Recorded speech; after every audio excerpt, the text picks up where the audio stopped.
Think about this. Are you addicted to work? With the pandemic, many of us are working harder than ever. And according to new research, work addiction can pose a mental health risk. Not good. Joining us this morning, our resident psychotherapist, Jennifer Tomko of Clarity Health Solutions in Jupiter. Jen, good morning to you.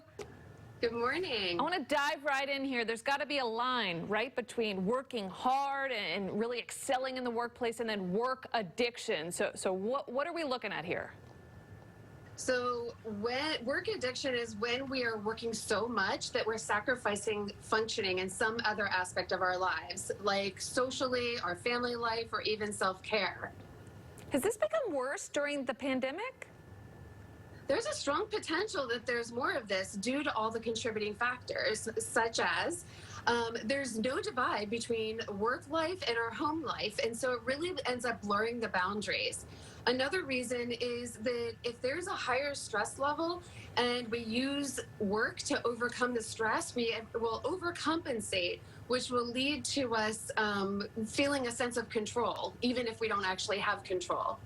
Why is it so important that we have this work-life balance and we're not work addicted, that we have some kind of, balance here?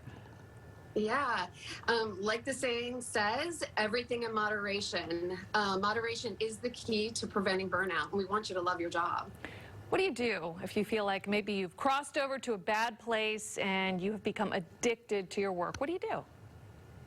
There are a few things that you can do. One is be realistic about whether or not you're overindulging.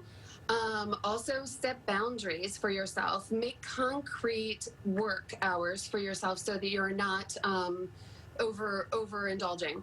And then remind yourself of the other things that you love to do every day. And then, like Nike would say, just do them. What are some of the, consequences of being addicted to work? I mean, how do you know maybe this has become a real problem? A lot of times you'll get complaints from the people that you love. Like your kids will say, I want to spend time with you, or they'll bring toys into the office, or you might notice an older kid getting depressed or feeling lonely. A spouse might say, like, I haven't hung out with you, or they might actually pick fights because they're trying to connect on a deeper level, and the only way they get the attention is through arguing. But also, like I said, like the burnout is a big piece too. If you're noticing that you're missing out on actually like balancing the joy times with the stress times. Jen, so important, such great perspective to try and keep the balance. It's not easy, right? You have to put in the work and consider some of the things you just talked about. So, Jen Tomko, thanks for being here. Thank you. Well, stay with us, everyone. A family